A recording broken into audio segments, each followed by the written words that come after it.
Already in 2019, I've been blown away a few times at the sheer value for money on some of these phones. We've had devices from OnePlus, Honor, Asus, quite a few more, and yet none of them have impressed me as much as this guy, the Redmi K20 Pro. This is the China version right here, and inside the box it's pretty simple. You get an 18-watt fast charger and a USB Type-C cable. There is also an insert that came on top, and inside of that you've got a hard shell plastic case. It's quite a contrast to the body of the phone. Speaking of which, this is different. To give you a bit of context, this phone was nothing but a rumor until right after the announcement of the OnePlus 7. As soon as that happened, the VP of Xiaomi posted this tweet, implying that whilst OnePlus had just released a flagship, Xiaomi was about to drop a flagship killer 2.0. He then tells people to hold his dragon. We'll leave it at that. The implication is that in exactly the same way that OnePlus has referred to their phones as flagship killers by offering similar specs to much more expensive phones, Redmi has just pulled the same move on OnePlus. The K20 Pro, spec-wise, sits somewhere in between the OnePlus 7 and the OnePlus 7 Pro, but in terms of price, it even makes the base standard OnePlus 7 look expensive. The China model I have right here has a starting price that converts to $360. So even if this ends up being $399 when we see it on the mass market, there's a definite price gap. So where is the compromise? It's definitely not in the body of the phone. The K20 Pro is surrounded by 3D curved glass, and the design itself is apparently inspired by fire. The way it actually looks depends massively on the lighting conditions you see it in. In broad daylight, it glistens in its own trippy, multicolored way, but move out of the light and it becomes subtler and a little bit less polarizing than it looked in the official renders.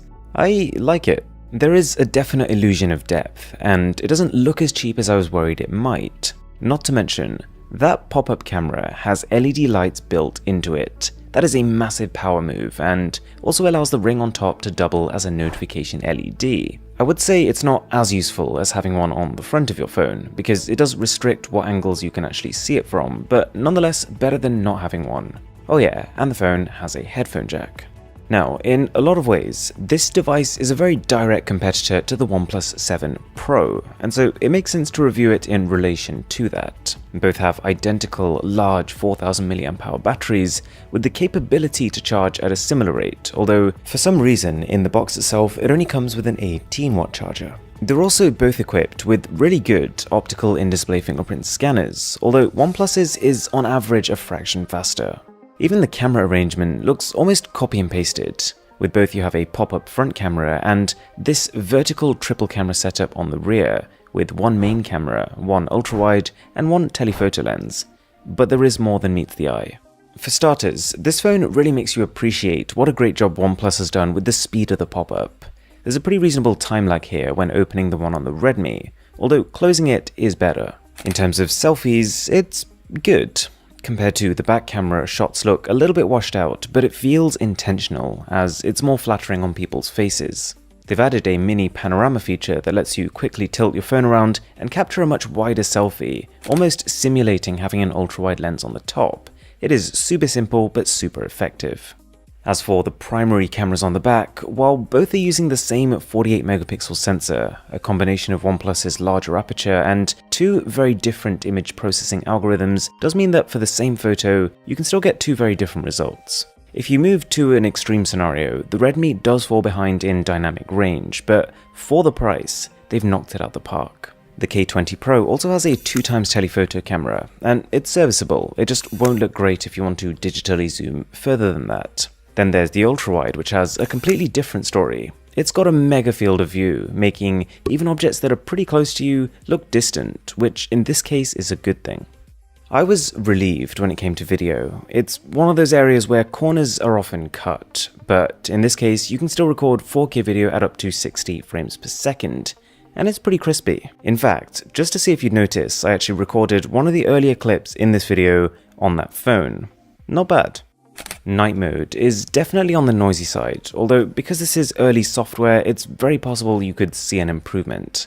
The hardware is definitely more capable than the end result is indicating. If you do want to see a detailed camera comparison with this phone, then do subscribe, I would really appreciate it. Now, both of these devices even have a lot of the same omissions. No wireless charging, no IP rating, and no microSD card support. The latter is a bit more of a blow to the K20 Pro, because in order to achieve that headline-grabbing price, their base model starts with only 64 gigs internally. If you're the kind of person who wants to download music and videos, or keep your photos stored locally, I wouldn't recommend that option. I'd already used 23 gigs by the time I just installed some of the games I wanted to test it with. The other thing I did notice was the phone's haptic engine is pretty meh. You'll notice a stark difference between this and, let's say, the latest iPhone, but for most people this is a subtle point. When it comes to display, the K20 Pro checks quite a few boxes. It is completely uninterrupted across the front of the phone, it's fairly bright, and it's punchy thanks to AMOLED tech. As a cherry on top, it also supports hardware DC dimming, which for some people, when your phone's display is on lower levels of brightness, it can help to reduce eye fatigue.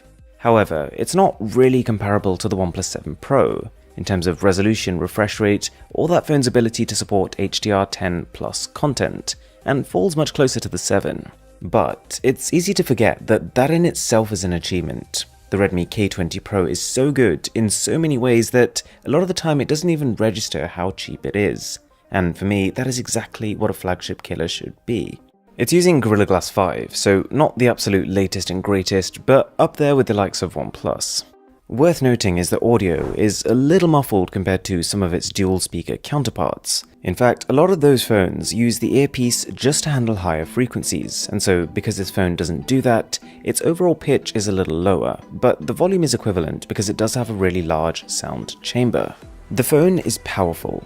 In many regions, this will be the cheapest Snapdragon 855 smartphone money can buy, and it combines that with an 8-layered cooling system. And the thermals on this phone are really good. This right here is the heat map after having been used heavily for 45 minutes. The K20 Pro pulls nearly 370,000 points on Antutu, so yeah, that should tell you most of what you need to know about performance, but in case it needed clarifying, yes, it's really snappy.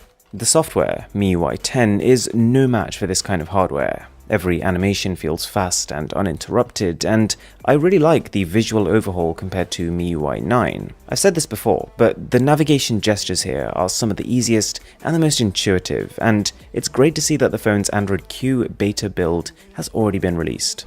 Alright, so I'm not a huge fan of all the marketing gimmicks associated with the K20 Pro, but that doesn't change the fact that this phone really is a life hack. It is far cheaper than the competition, and there is very little to show for it. If you enjoyed this video, a sub would be massively appreciated.